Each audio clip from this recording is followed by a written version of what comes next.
Supreme court తీర్పు ఏమిచ్చింది అని అర్థం కావాలంటే అసలు ముందు ఈ కేసు ఏందనేది అర్థం కావాలి. సో ఈ ముందుగా కేసు పూర్వాపరాలు చెప్పుకొని తర్వాత సుప్రీం కోర్టు జడ్జిమెంట్ ఏమిచ్చిందనేది చివరిలో చెప్పుకుందాం. సో ఇక్కడ ఏంటంటే ఈ ప్రత్యూష సినీ నటి ప్రత్యూష దాదాపు 22 సినిమాల్లో ఆమె తమిళ తెలుగు చేసింది. సో ఆమె 2022 ఫిబ్రవరి 23వ తేదీ చనిపోయింది మిస్టీరియస్గా. అంటే ఆమెను చంపేశారు, అత్యాచారం చేసి 4 పైన అత్యాచారం మొక్కుమ్మడి అత్యాచారం చేసి ఆమెను విషమిచ్చి చంపేశారనేది తల్లి సరోజన్ దేవి ఆరోపిస్తుంది. సో అసలు ఏంటి ఈ ప్రత్యూష స్టోరీ అనేది బ్రీఫ్గా చెప్పుకుందాం. సో ప్రత్యూష వాళ్ళ నాన్న పేరు లక్ష్మీనారాయణ, ఆయన సిండికేట్ బ్యాంక్లో ఎంప్లాయీ. వాళ్ళ అమ్మ సరోజిని దేవి, ఆమె గవర్నమెంట్ టీచరు. వీళ్ళిద్దరిది భువనగిరి. వీళ్ళిద్దరిది లవ్ మ్యారేజ్ కావడం వల్ల వాళ్ళ ఇంట్లో పెద్దగా వీళ్ళకి హెల్ప్ చేయలేదు. దాంతో వీళ్ళే కష్టాలు పడుతూ పిల్లల్ని పెంచుకున్నారు. 2 పిల్లలు, పాప ప్రత్యూష, వాళ్ళ అన్న. సో ఈ క్రమంలో ఆయనకి హైదరాబాద్ ట్రాన్స్ఫర్ అవడంతో వాళ్ళు హైదరాబాద్ వచ్చి తార్నాకలో ఇల్లు తీసుకొని అక్కడ ఉన్నారు. ఈమెకేమో బొమ్మల రామారంలో ఈమెకి స్కూల్ టీచర్గా అక్కడికి పోస్ట్ వచ్చింది. సో ఈ క్రమంలో ఒక ప్రమాదం జరిగింది. అదేంటంటే ఈయన హార్ట్ అటాక్ వచ్చి తండ్రి చనిపోయాడు, లక్ష్మీనారాయణ. దాంతో ఒకసారిగా వాళ్ళ ప్రపంచం కుప్పగూలిందని చెప్పొచ్చు. ఎందుకంటే అప్పటి వరకు ఆయన అన్ని చూసుకునేవాడు. సో ఎప్పుడైతే ఆయన చనిపోయాడో ఈమె ఒక్కటే 2 పిల్లల్ని చాకాల్సి వచ్చింది. ఈమెకి ఆ టైంకి 6,070 రూపాయలు జీతం. సో ఈ 6,070 రూపాయల్లో ఆమె 2 పిల్లల్ని చదివించుకోవడం ఇవన్నీ కష్టంగా మారింది. కానీ ఆమె ఇన్సూరెన్స్ డబ్బులు కొంత రావడం, దాంతో నెట్టుకొని వచ్చింది. ఈ క్రమంలో ఈ పాప పెద్దయినప్పుడు ఈమెమో మార్నింగ్ 7కి వెళ్తే రాత్రి 9 అవుతుంది ఇంటికి వచ్చేదానికి. సో ఆడపిల్లని ఇంట్లో పెట్టి ఇలాగా చదివించడం కష్టం అని చెప్పి ఆమె ఎస్ఆర్ నగర్లో ఒక కాలేజీలో హాస్టల్లో జాయిన్ చేసింది. సో హాస్టల్లో జాయిన్ అయినప్పుడు ఆ కాలేజీలో సిద్ధార్థ రెడ్డి అని ఒక అమ్మాయికి పరిచయం అయ్యాడు, గుడిపల్లి సిద్ధార్థ రెడ్డి. సో వీళ్ళిద్దరి మధ్య ప్రేమ స్టార్ట్ అయింది. అది తర్వాత ఈమెకి తెలిసింది, ఈమె వ్యతిరేకించింది. ఈ వయసులో నీకు ప్రేమ ఏంటి, అది కూడా వేరే కులం అతనితో అని చెప్పి వ్యతిరేకించింది. కానీ ఆ అమ్మాయి ఏం లేదు. ఆ క్రమంలో ఈ అమ్మాయి ఏం చేసిందంటే ఒకరోజు జెమినీ వాళ్ళకి ఫోటో పంపించింది, ఏదో కాంటెస్ట్ ఉంటే.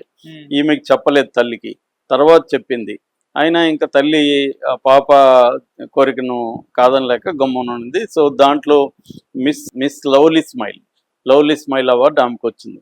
దాని తర్వాత జెమినీ నుంచి కాల్ వచ్చింది, ఇట్లా రాయుడు అనే సినిమా వాళ్ళు ఈ అమ్మాయిని అడుగుతున్నారు హీరోయిన్. కానీ ఈమె తల్లికి ఇష్టం లేదు, ఎందుకంటే సినిమా ఫీల్డ్ అనేది వాళ్ళ కొత్త భయము.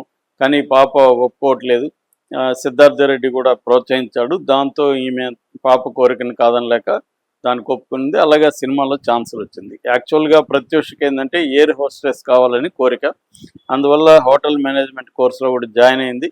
కానీ ఎగ్జామ్స్ రాసే టైంలో భారత రాజా నుంచి కాల్ వచ్చింది, ఇప్పుడు మేము ఒక హీరోయిన్ అనుకున్నాము, ఆమె రావట్లేదు, మీరు మీ పాపని మేము అనుకుంటున్నాం, వచ్చేయాలా అర్జెంటుగా అని చెప్పి. సరే పరీక్షలు మళ్ళీ రాయొచ్చు, భారత రాజా పిలిచాడు అని చెప్పి చెన్నై వెళ్ళిపోయారు. అక్కడ నుంచి తమిళ్లో చాలా సినిమాలు వచ్చాయి. ఫస్ట్ ఆమెకు వచ్చిన రెమ్యునరేషన్ కూడా 75,000 అని వాళ్ళ తల్లి చెప్పింది. ఆ 75,000తో కూడా మొత్తం ఇంట్లో ఫర్నిచర్ అవన్నీ కొనడం ఇట్లాంటివి చేసింది. ఎందుకంటే నాన్న లేని లోటు నేను తీరుస్తాను అని ఆ అమ్మాయి తల్లి వీళ్ళకి చెప్పేది. ఆ అమ్మాయిని పింకీ అని పిలిచేవాళ్ళు ఇంట్లో కూడా. సో అలాగా ఈ అమ్మాయి ఎంతో ఆశలతో సినిమా రంగంలోకి అడుగుపెట్టింది. అప్పటికే 22 సినిమాలు ఈమె చేయగలిగింది. శ్రీరామ్లో ఇలాంటి సినిమాలు కూడా చేసింది. అయితే ఈ క్రమంలో ఫిబ్రవరి 24న ఆమెకి బెంగళూరు వెళ్ళాలని పని ఉంది. ఎందుకంటే ఫస్ట్ టైం కన్నడలో ఒక సినిమాలో ఛాన్స్ వచ్చింది. ఫిబ్రవరి 24 బయలుదేరాలి. ఫిబ్రవరి 23 పంజగుట్టకి ఒక బ్యూటీ సెలూన్కి అమ్మాయి వాళ్ళ కజిన్ సిరితో కలిసి వెళ్ళింది. అక్కడ ఫేషియల్ వ్యాక్సింగ్ చేయించుకుందాం అనేసి వెళ్ళింది. తల్లికి కూడా ఫోన్ చేసి చెప్పింది, ఇలాగ వచ్చాం మేమిద్దరు అని. సరే అనింది. సో వాళ్ళు చేయించుకుంటున్న క్రమంలో సిద్ధార్థ రెడ్డి అక్కడికి వచ్చాడు. వచ్చి అది చేయించుకునే వరకు అతను వెయిట్ చేశాడు బయట. చేయించుకున్నాక ఈ పాప అంటే ప్రత్యూష, నేను సిద్ధార్థ రెడ్డితో రైడింగ్కి వెళ్ళి వస్తాను, నువ్వు ఇక్కడే వెయిట్ చేయి, వచ్చేస్తానని చెప్పి వెళ్ళింది రైడింగ్తో. ఆ తర్వాత అమ్మకు ఫోన్ చేసింది. కాసేపు తర్వాత అమ్మకు ఫోన్ చేసి, అమ్మ తేజ జేమ్స్ సినిమాలో నన్ను హీరోయిన్కి పెట్టుకుంటామంటున్నారు, వాళ్ళు ఆఫీస్కి రమ్మన్నారు, నేను ఆఫీస్కి వెళ్తున్నాను అని ఫోన్ చేసింది. అదే చివరి కాలు. ఆ తర్వాత తల్లికి ఫోన్ చేయలేదు. ఆ తర్వాత సిరి వెయిట్ చేసి ఏమైపోయినావు, వస్తానన్నావు, రాలేదని ఫోన్ చేస్తే నేను ఇంక 10 నిమిషాల్లో వస్తాను అని చెప్పింది. అది సిరికి చేసిన లాస్ట్ కాల్. సిరి తర్వాత ఫోన్ చేసినా కూడా ఫోను తీయట్లేదు. సో దాని తర్వాత ఏమైందో తెలియదు. ఆ తర్వాత రాత్రి 7 గంటల ప్రాంతంలో ఎవరో కేర్ హాస్పిటల్ నుంచి ఈ సరోజినికి ఫోన్ చేసి వాళ్ళ తల్లికి, అమ్మ నీ బిడ్డని మేము ఇక్కడ హాస్పిటల్లో స్ట్రెచర్ మీద చూసాము ప్రత్యూషని అని ఫోన్ చేస్తే ఆమె షాక్ అయింది. అదే నా బిడ్డ ఎందుకు హాస్పిటల్లో స్ట్రెచర్ మీద ఉంటుంది అని నమ్మలేదు.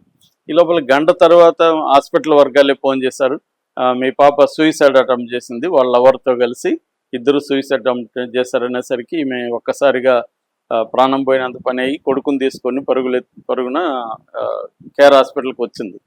వచ్చితే హాస్పిటల్లో ఐసీయూలో ఉంది అని చెప్పారు, వైద్యం చేస్తున్నాం అని చెప్పారు. ఈ అబ్బాయి కూడా ఐసీయూలోనే జాయిన్ అయ్యాడు. ఆ అబ్బాయి బంధువులనేమో అలో చేస్తున్నారు, ఈ అమ్మాయి తరపున బంధువుల్ని ఎవరిని అలో చేయట్లేదు, వీళ్ళని కానీ అలో చేయట్లేదు. ఫైనల్గా నైట్ ఎప్పుడో అలో చేశారు, 11 గంటల ప్రాంతంలో అలో చేసి దూరం నుంచి చూసి, దగ్గరకు కూడా అలో చేయలేదు, దూరం నుంచి వచ్చేసింది. దాని తర్వాత అమ్మాయి మోషన్స్ అవుతున్నాయి, మీరు బట్టలు వేరే తెస్తే మారుస్తామని చెప్పారు.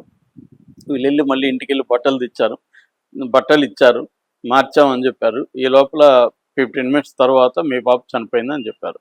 వీళ్ళకి ఏమీ అర్థం కాలేదు, ఎందుకు జరిగింది అని. ఆత్మహత్యకి ఏదో పురుగుల మందు ఆగిందని చెప్పారు. ఆ పాప ఆత్మహత్య చేసుకోవాలన్న పరిస్థితి లేదు అక్కడ, చేసుకునేంత పెరిగిది కాదు, చాలా ధైర్యంగా పనిచేసి ఆల్రెడీ సినిమాలు చేసింది. వీళ్ళకి ఏం అర్థం కాలేదు. తర్వాత ఆ రోజు ఈవినింగ్ అయిపోయిందని పోస్ట్ మార్టం చేయలేదు, మరుసటి రోజు పోస్ట్ మార్టం చేశారు గాంధీ హాస్పిటల్లో. ఆ పోస్ట్ మార్టంలో doctor forensic department professor doctor B Munuswamy post mortem చేశాడు. ఆయన క్లియర్గా ఇది అత్యాచారం జరిగింది, హత్య జరిగింది అనేది ఆయన పోస్ట్ మార్టం రిపోర్ట్లో చెప్పాడు. సో దీంతో ఒక్కసారిగా అది కలకలం లేపింది. నిజానికి ఆయన్ని ఆథరైజేషన్ లేదు, ఆయన్ని పోస్ట్ మార్టం చేయమని ఎవరు అడగలేదు. అప్పుడు నిజానికి కృపాల్ సింగ్ అనే ఆయన చేయాలి, డ్యూటీలో ఆయన ఉన్నాడు, ఈయన ఎందుకు వచ్చి చేశాడన్న విమర్శలు వచ్చాయి. దాంతో పెద్ద ఎత్తున విమర్శలు వచ్చేసరికి అప్పటి ఏపీ ప్రభుత్వం ఒక 3 డాక్టర్ల బృందంతో ఒక కమిటీ వేసింది. అంటే Osmania hospital, Siddhartha medical college, మెటర్నరీ college, ఈ 3 మెటర్నరీ హాస్పిటల్, ఈ 3 హాస్పిటల్కి సంబంధించి 3 సీనియర్ ప్రొఫెసర్లతో దీని మీద ఒక విచారణ కమిటీ వేశారు. అట్లాగే ఎయిమ్స్ ఫోరెన్సిక్ డిపార్ట్మెంట్కి కూడా మొత్తం వివరాలు పంపించారు. ఈ మొత్తం వివరాల్లో వీళ్ళు తేల్చింది ఏంటంటే, ఈ 3 బృందం కానీ ఎయిమ్స్ కానీ అత్యాచారం జరగలేదు, ఇది హత్య కాదు, క్లియర్గా అతను కలిసి మందు తాగారని. పోలీస్ ఇన్వెస్టిగేషన్లో కూడా ఇతను వెళ్ళి సువాక్రాన్ అనే ఒక మందుని కొన్నాడు, కొని ఈ అమ్మాయిని తీసుకెళ్ళి ఇతనే బలవంతంగా అమ్మాయికి తాగించి తను తాగాడు, ఇద్దరు చనిపోదామని అనుకొని చేశారన్నది రిపోర్ట్ వచ్చింది. కానీ వీళ్ళమ్మ వదలకుండా కోర్టుకి వెళ్ళింది. Court Hyderabad metropolitan court, sessions court ఈ అబ్బాయి మీద వీళ్ళ మీద సెక్షన్లు వచ్చి 306 abetment of suicide, 309 IPC attempt to suicide, అది ఈ అబ్బాయి మీద సిద్ధార్థ రెడ్డి మీద పెట్టారు. దాంతో సిద్ధార్థ రెడ్డికి 5 ఏళ్ల కఠిన కారాగార శిక్ష, 5,000 ఫైన్ వేశారు 2004లో.